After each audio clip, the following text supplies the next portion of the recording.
Bienvenidos al audiolibro Tras la sombra de los elegidos. Capítulo 2. Mi primera vez. Narrado por Lucía, Horacio y Leonardo.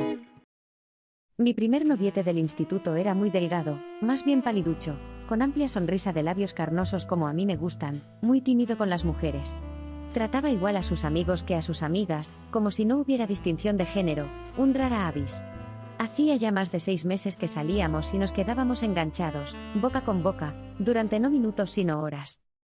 La mujer ya no era delgada, de pómulos sonrosados y tersos labios que por el paso de la edad, habían dejado de ser voluptuosos, pero seguro que era lo suficientemente atractiva para tener seductores a su alrededor.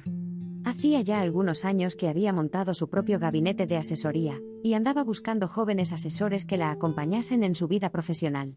De las lecturas de revistas eróticas que le robaba a mi hermano, había aprendido a saber cómo subirle la excitación a mi flacucho, a ponerle muy cachondo con aquellos largos e inacabables besos, acariciándole su firme culo y metiéndole mano en sus pantalones, acariciándole el sexo hasta que se corría de placer a la vez que intentaba hacer lo mismo conmigo, mientras permanecíamos escondidos en el portal de mi casa, en penumbra, tras un recoveco del ascensor. En más de una ocasión habíamos tenido que parar abruptamente al aparecer un impertinente vecino que encendía la luz de la escalera y apagaba nuestras pasiones. De las lecturas de casos tributarios podría afirmar que la asesora era una gran profesional. Le excitaban los desafíos que los inspectores de Hacienda le planteaban porque, por encima de todo, quería demostrarles no solo que sabía, sino que destacaba por el hecho de ser mujer, muy por encima de la media varonil, según le gustaba alardear. Decía además que no se había casado, no porque no quisiera, sino porque no había encontrado un hombre que estuviera a su altura mental. Estábamos con este tipo de charla dicharachera, cuando nos interrumpió mi jefe sin avisar. ¿Estás seguro que no quieres hacerlo ya? Yo me muero de ganas. Te adoro y por eso deseo hacerlo contigo y no con otro. ¿No estás cansado de tener que escondernos siempre? Mi primera vez quiero que sea con alguien como tú, sin experiencia y que compartamos ese primer momento. A él le entraba un sudor frío e inmediatamente se destrempaba solo de pensar que tenía que hacerlo conmigo, porque sabía que caería y tendría reparos en no estar a la altura, que creía merecía mi primera vez. Mi jefe me hizo salir un momento de la reunión. Me miró a la cara de forma directa, con una mirada fija preguntándome de forma inquisitoria. ¿Cómo estás? ¿Estás segura que no quieres que te acompañe? ¿Lo llevas bien? Tu primera vez es importante que lo hagas bien. Sé una profesional. No tengas miedo de una asesora tan experimentada. Me entró un sudor frío que, solo de pensar que era mi primera vez, entraba en modo pánico. Llegó el verano y sus padres se fueron de viaje.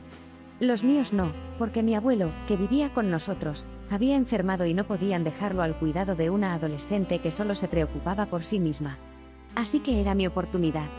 Me las apañé para pasar cerca de su casa sin avisar. Llamé al timbre y me abrió la puerta. Vivía en un segundo y subí la escalera, poco a poco, para evitar correr y tirarme encima suyo como gata en celo. A medida que ascendía los escalones mi mente no podía parar de pensar en cuando lo tuviera encima o, quizás debajo. Y me entraba un sudor veraniego por la sien, a la vez que me bajaba otro sudor más húmedo. Mejor que se hubiera callado y dejado tranquila. Tras el pánico inicial generado por mi jefe, me fui corriendo al baño para derramar una primera lágrima de sufrimiento, y unas cuantas más de rabia por su discurso. Me entró un sudor frío solo de pensar en volver a la reunión con la experimentada asesora, y no haber pensado en llamar a Carlos para que me ayudara. Llegué por fin al segundo piso. Le abracé y no pude nada más que al llegar, rogarle e implorarle que hiciéramos ya el amor, que no podía más. Me dio una buena excusa, el único motivo del que podía justificarse. No tengo condones. Vaya olvidón.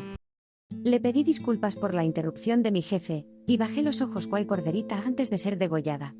Ella se regocijaba ante mí, al observar que mi número de registro personal del expediente era de la última promoción. No sabía que era mi primera visita y mi primer expediente. Así que le dije: perdón, se me ha olvidado la libreta. Vaya olvidón. Desaparecieron todos mis sudores. Quedé en que yo iba a comprarlos. Se me ocurrió preguntarle qué necesitaba más y me contestó: Macarrones y pan, por favor. ¿Iba a comer macarrones como un chaval o es que necesitaba hidratos de carbono para poseerme? Así que me bajé la bolsa del pan, pasé por el colmado y luego por la farmacia. Me acerqué a mi pequeño despacho, recogí la dichosa libretita de visitas, vacía hasta aquel momento. Y, Entonces, escribí unas cuantas hojas, para simular que había tenido varias visitas anteriores, rellenándolas de flechas, gráficos y tablas con bolígrafos de varios colores como si fuera mi tercera o cuarta reunión. En la farmacia había una señora mayor delante de mí, que pedía cada vez más cosas, y tardaba, y seguía tardando mientras se iba llenando la farmacia de mujeres mayores y un señor despistado.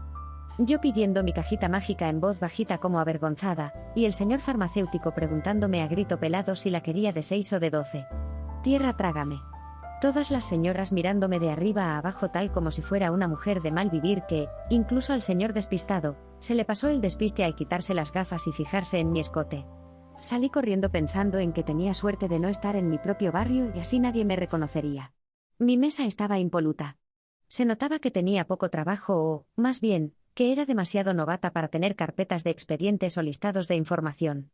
Así que empecé a rellenarla de cosas, incluso pasé por la fotocopiadora para recoger unas cuantas decenas de folios para abultar más mi poco voluminosa sobremesa, por si llegara el caso que tuviera que acudir con ella.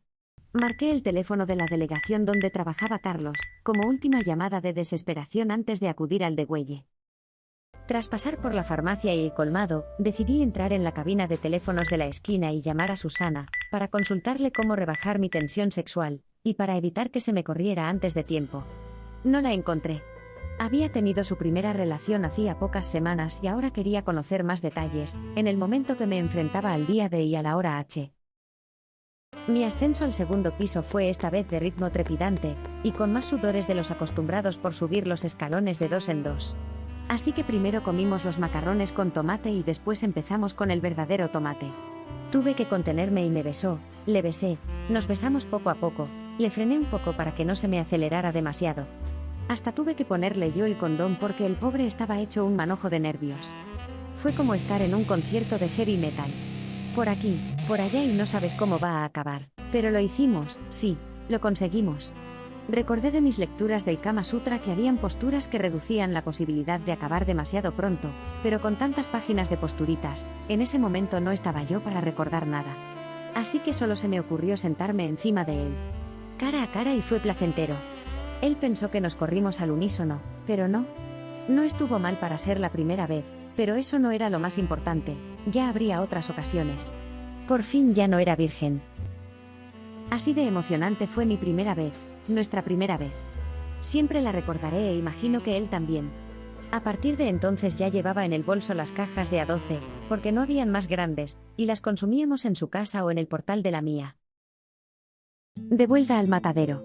Pensé con mi libretita colorida de estudiante. Empezamos a hablar poco a poco de su caso, no sin antes ir yo también pasando poco a poco, una por una, cada página de mi libreta, para demostrarle que algo también sabía.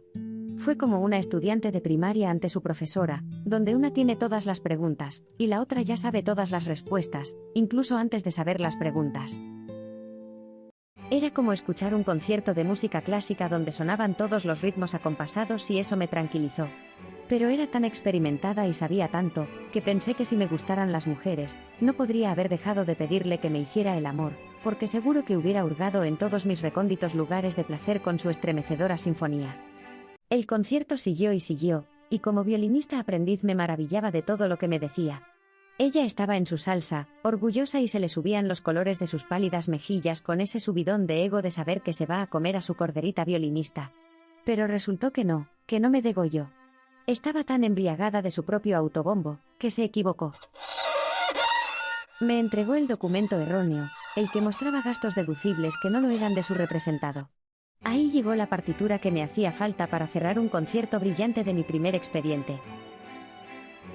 Cierto que le dediqué mucho tiempo al ser neófita, pero lo hice tan bien que incluso ella misma quiso contratarme para su gabinete.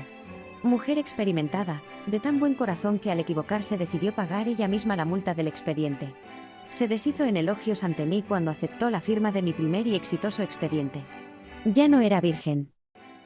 Así de emocionante fue mi primera vez, que finalmente compartí con ella y le confesé que había sido mi primera elegida. Muchas gracias por escucharme. Hasta pronto.